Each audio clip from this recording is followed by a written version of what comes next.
അസ്സലാമു അലൈക്കും വറഹ്മത്തുള്ളാഹി.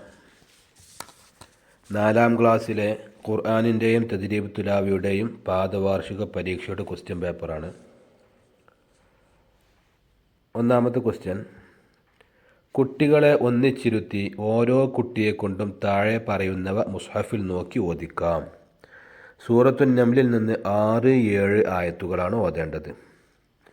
വ ഇന്നക ലതുലഖൽ ഖുർആന എന്ന് തുടങ്ങുന്ന ആയത്ത് മുതൽ തസ്തലൂൻ വരെ.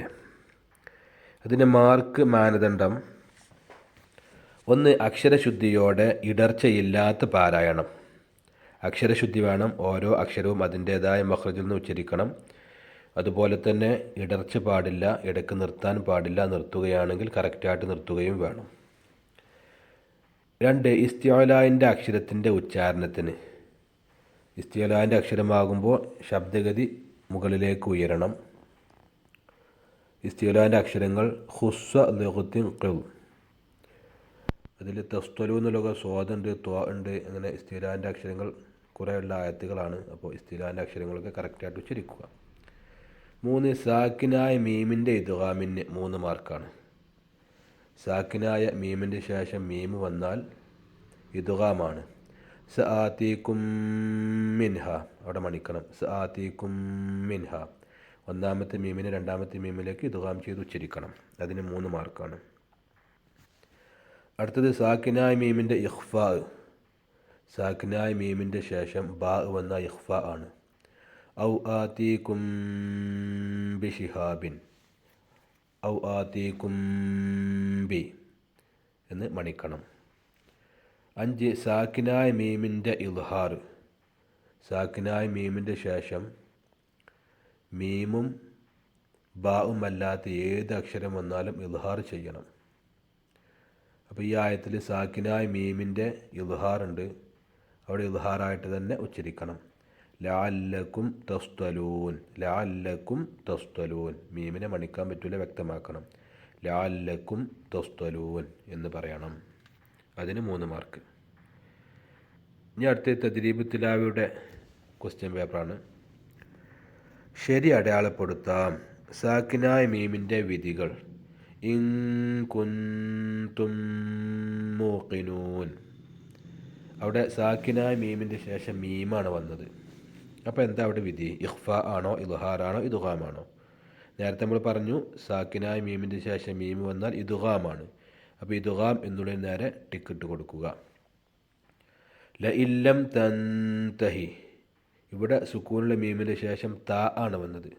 ലഇല്ലം തൻതഹി, സുക്കൂനുള്ള മീമിൻ്റെ ശേഷം മീമും ബാവും അല്ലാത്ത ഏത് അക്ഷരം വന്നാലും ഇദ്ഹാറാണ്.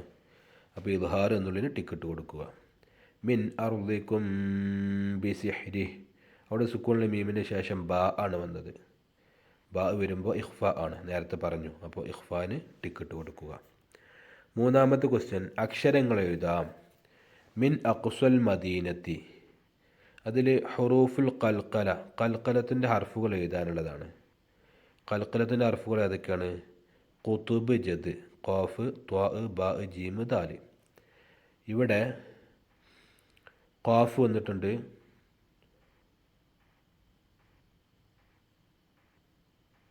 പിന്നെ ഖാഫിനാണ് സുക്കൂന്, അവിടെയാണ് ഖൽഖലത്ത് കൊടുക്കേണ്ടത്.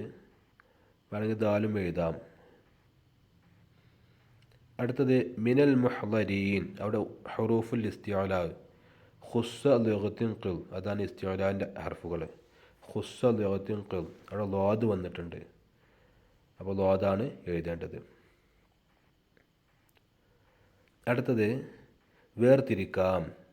ബ്രാക്കറ്റിൽ ബാ, ഖാ, ജീം, ഗൈൻ, ദാൽ, 5 ഹർഫുകളുണ്ട്. അതിൽ ഹുറൂഫുൽ ഇസ്തിഅലാൻ്റെ ഹർഫുകളും ഹുറൂഫുൽ ഖൽഖലത്തിൻ്റെ ഹർഫുകളും വേർതിരിച്ച് എഴുതാനുള്ളതാണ്. അപ്പോൾ നേരത്തെ പറഞ്ഞ ഹുറൂഫുൽ ഇസ്തിഅലാൻ്റെ അക്ഷരങ്ങൾ ഖുസ്സ ലഗത്തിൻ ഖിൽ, ഖാ ഉണ്ട്, ഗൈനുണ്ട്. അപ്പോൾ ആ രണ്ടും ഇസ്തിഅലാൻ്റെ ഹർഫിൽ എഴുതുക. ഹുറൂഫുൽ ഖൽഖലത്ത് ഖുതുബ്, ജദ്, ഖാഫുണ്ട്, ദാലുണ്ട്, ബാ ഉണ്ട്, ജീമുണ്ട്. ഈ 3 അക്ഷരവും ഹുറൂഫുൽ ഖൽഖലത്തിലും എഴുതുക. وَإِنَّكَ لَتُلَقَّى الْقُرْآنَ كان من لدن حكيم عليم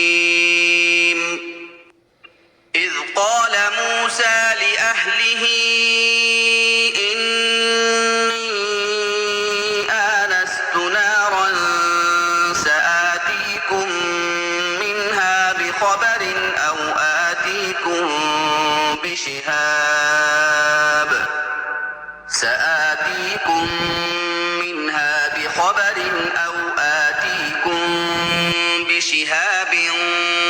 قبس لعلكم تصطلون